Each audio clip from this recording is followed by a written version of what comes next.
Hello, everybody. Hello. Is everyone okay? Well, is everyone all right? I'm all right, thank you, just about. If you are okay, then that is fabulous. If you're not okay, hang in there, This is a video going to be talking about books and about classic books. So yeah, everyone, you're all welcome here. This is my classics, my 2022 classics TBR video. I did one of these last year, and it was fairly fun. And I looked at that video again, and I said in that video that I had a whole list of books, and I said if I could read 60% of these books, then I'd be happy. And I kind of did. There were some books which I substituted for others. So, for instance, I said that I wanted to read The Count of Monte Cristo, and instead I read Don Quixote. I went through a whole ancient Greece and Roman rabbit hole, which I hadn't sort of planned on, but yeah. So yeah, I did fairly well. I didn't read Clarissa, and what was the other one I didn't read? I don't know. Yeah, I didn't read a lot of them. But yeah, so I thought I'd do the same thing again, and I have a plan of action, because I have a problem. It's not a problem, but I have one.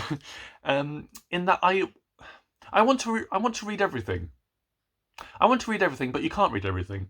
So yeah, you have to sort of prioritise things. And I'm a snowflakey millennial, and I'm also a Libran, and so those two things, it's not good. So because you can't decide anything.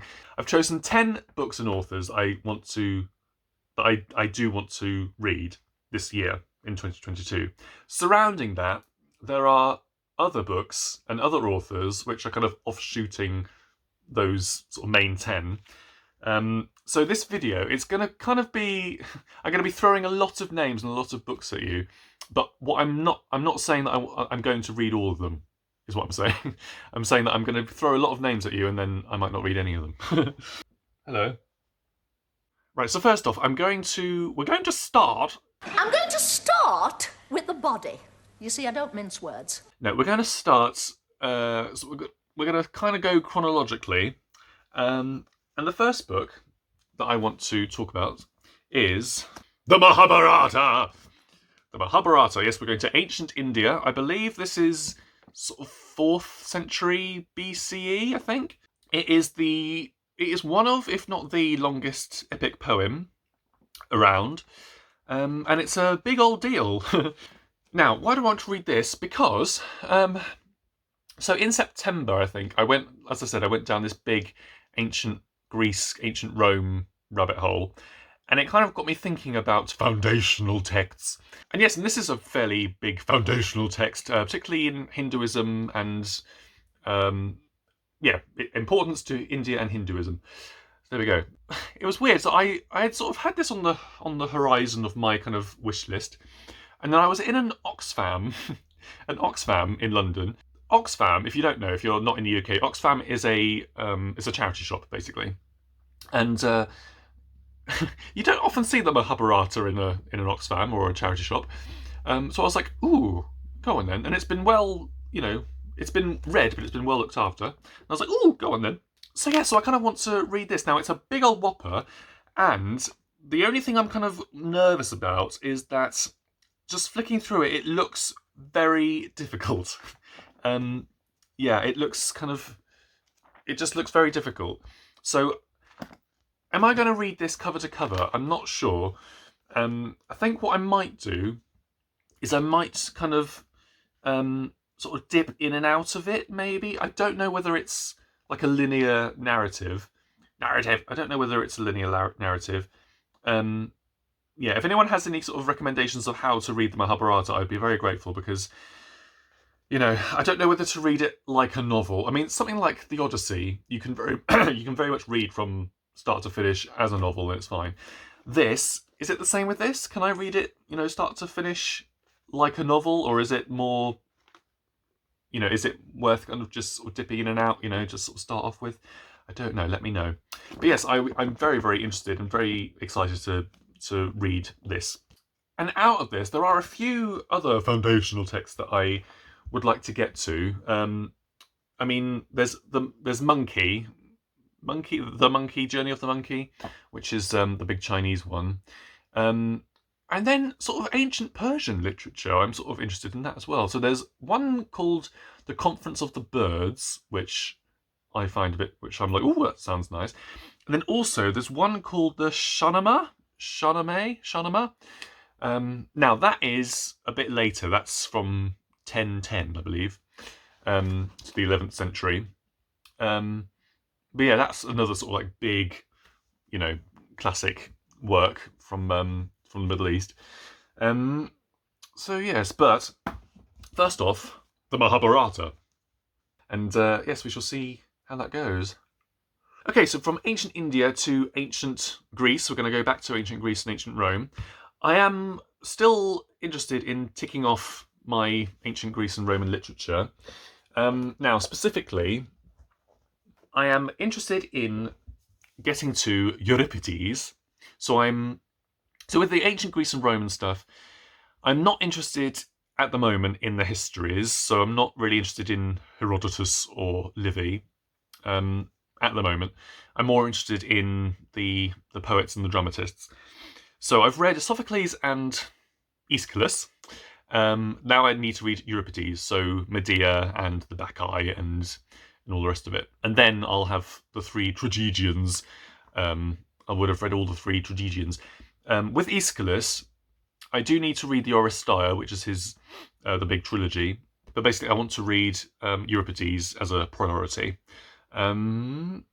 Also, as an offshoot of that, there is Aristophanes, who is a comedian, a comedy dramatist, so that's another one that I'd like to get to, particularly the frogs. Yeah, the frogs, the birds.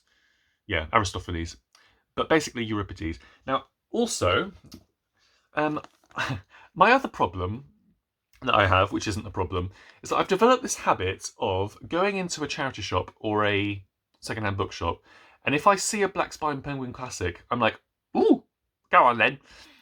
And so that means that I've accumulated a lot of Black Spine Penguin classics which I haven't read yet. And of ancient Greece and Rome, I have Hesiod.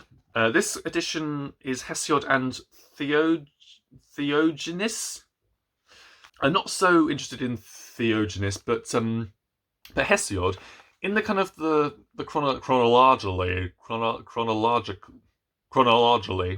of things, you have Homer, and then after that you have Hesiod. And Hesiod, there's one called Works and Days, which I'm not interested in, but I'm really.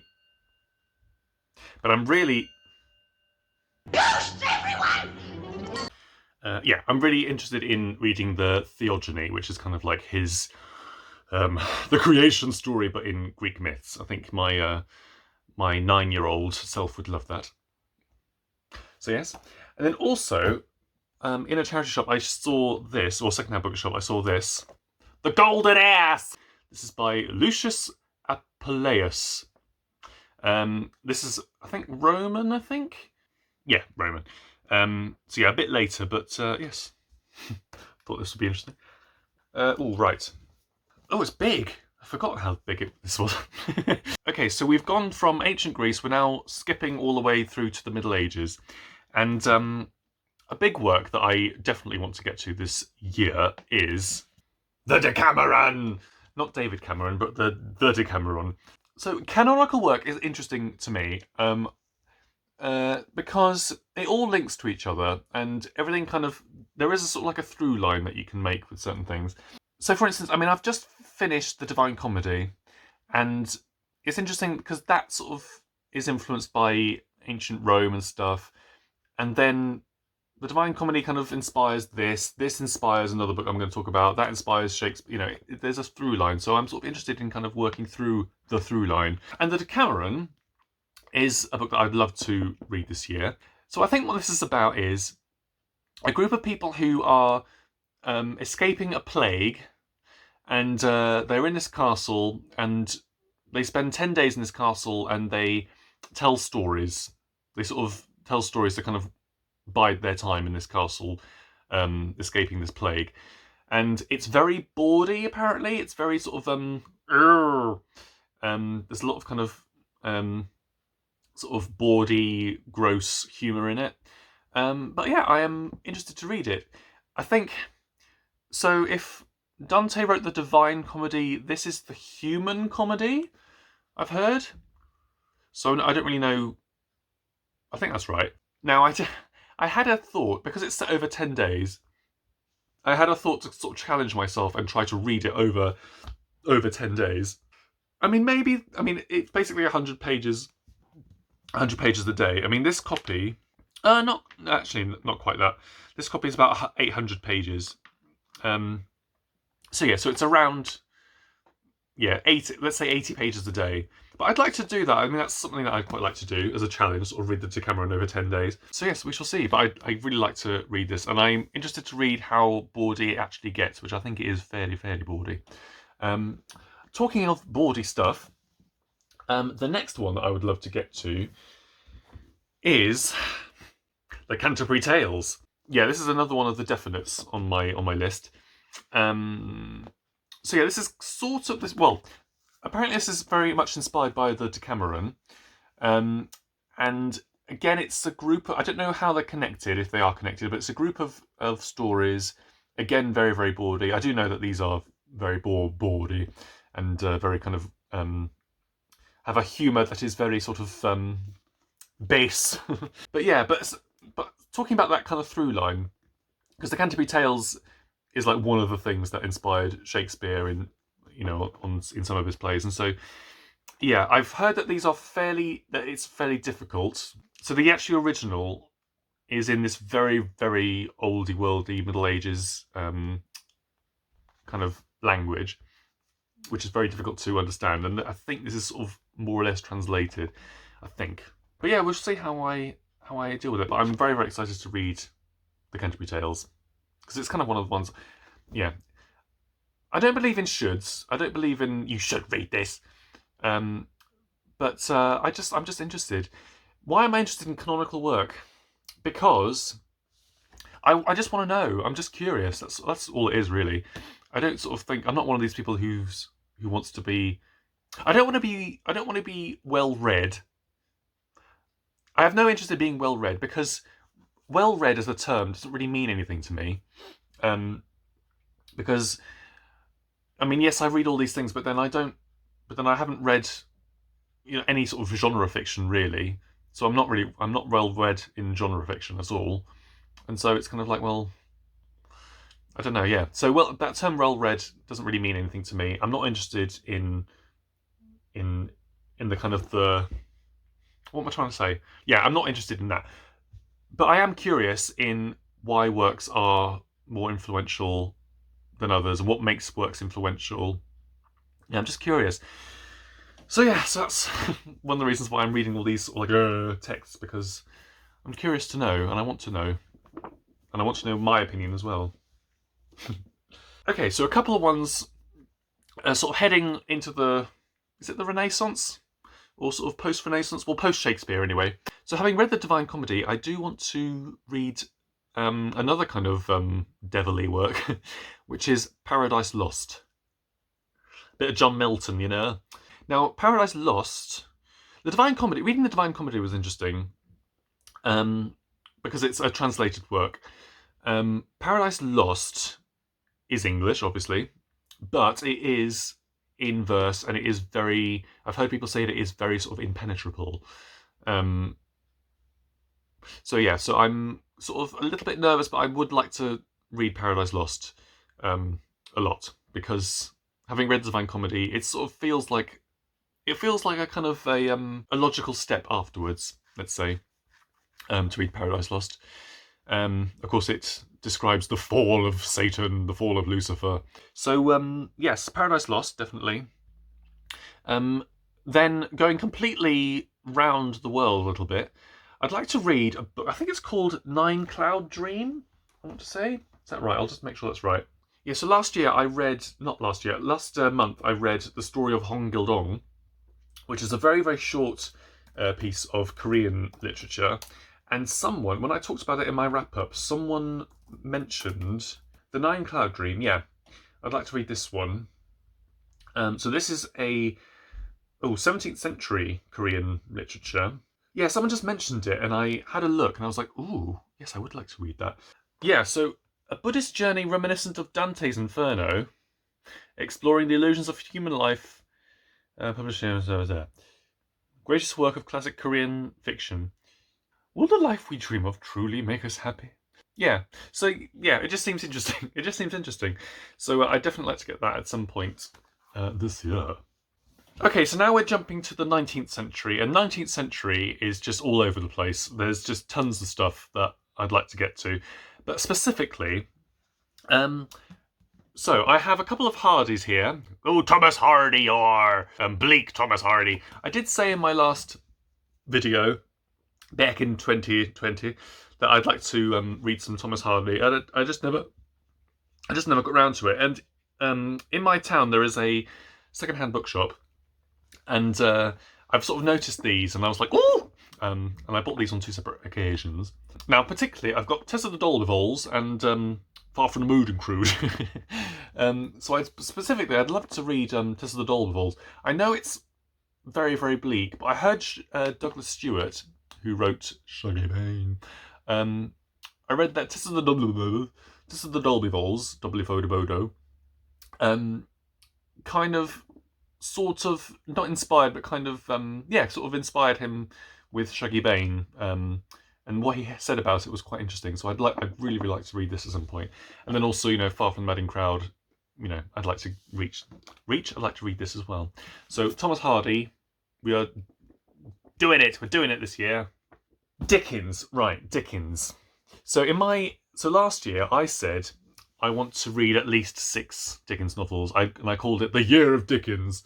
So how many did I read? I read 2. And I think I went about it the wrong way. I think, because in my mind I was like, right, I'm going to get all the kind of the lesser known, kind of less popular ones out of the way, and then have the sort of leave the best till last. But what that did was, I kind of wasn't really interested in the books that I was sort of getting. So I've got the old Curiosity Shop somewhere upstairs, up in the loft of my bookshelves. But at the same time that I found the Mahabharata in that charity shop, I also found Bleak House. And Bleak House, I mean, I've read, back in drama school, we sort of looked at Bleak House a little bit, and so I've read a third of it, I think, and then I watched the BBC series. So from that, I kind of remember what the big plot twist is near the end, and I sort of remember certain bits, but I've never sort of read it all the way through, and I'd really like to. It's a huge whopper, as a lot of Dickens novels are. This one is, it's nearly 1,000 pages. But yeah, so this is, some people, I mean, Donna Tartt, because this to be his masterpiece. And maybe it is, maybe it isn't, but we shall see. I'd really like to read Bleak House. And am I going to sort of, because I'd like to read more Dickens. I'd like to sort of take off Dickens off the list. So yeah, I've got Old Curiosity Shop. And we'll see what happens. I'm not going to kind of say this is the year of Dickens or anything like that. But the more Dickens I can get to, the better. Not the better, but I'd like to. But yeah, definitely Bleak House. Oh, and then a non-fiction book. So I found this, and I love this cover. So I want to read On the Origin of Species by Charles Darwin. I just love this cover. I saw this in a independent bookshop, and I had to get it because I was like, oh.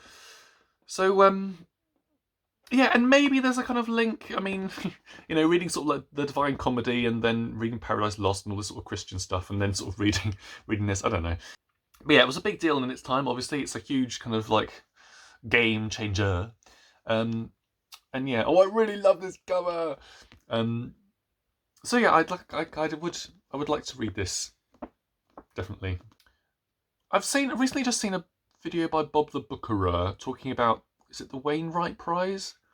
Thing about nature writing. I'd quite like to read some books about nature. I mean, not kind of apocalyptic, we're all going to die nature books, but I'd quite like to read more nature writing stuff. And I mean, this is kind of more animal-y stuff, evolution, but yeah, we shall see. Kind of staying in sort of 19th century, but not too bothered about it. I mean, in a second-hand bookshop in my town, I found this. I just bought it really sort of randomly. So, The Red and the Black by Stendhal, which is some French literature. This isn't too high up my list of priorities, but yeah. Look at that. So yeah, maybe at some point I'll get around to that. Well, I'd like to anyway. And then, where is it? Oh, hang on. Oh. Also, oh gosh, flipping Tenant of Wildfell Hall and Bronte. So I haven't sort of made this on my list of priorities, but I do need to get to this. I really do need to get to this. I was meant to be buddy reading this with Simon Savage. And yeah, can we be bothered? Can we be bothered, Simon? I don't know. But yeah, I'd like to get to this at some point. Hopefully this year. Yeah, I can do that. I can handle Anne Bronte this year, because then I would have read all of them, all of the sisters. Because I've read Jane Eyre, I've read Wuthering Heights, so I really need to get around to this. Okay, and then lastly, I just want to mention some 20th century classics. I mean, the big hitters of the 20th century. You've got Toni Morrison and James Baldwin. I need to read more James Baldwin. Another Country, just anything I can get my hands on, really. Because I've read Giovanni's Room, in terms of his novels. I've read Giovanni's Room, and that's it, I think. So I need to read Another Country. What else has he got? Yeah, Another Country, If Beale Street Could Talk, Go Tell It on the Mountain.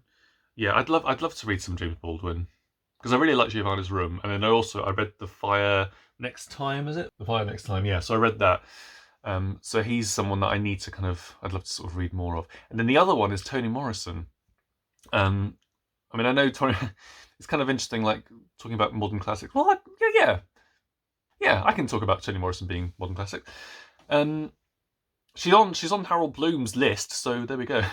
Because I've read Beloved, and Beloved was just like, and I'd love to read Song of Solomon and The Bluest Eye. I think those are the other two major ones.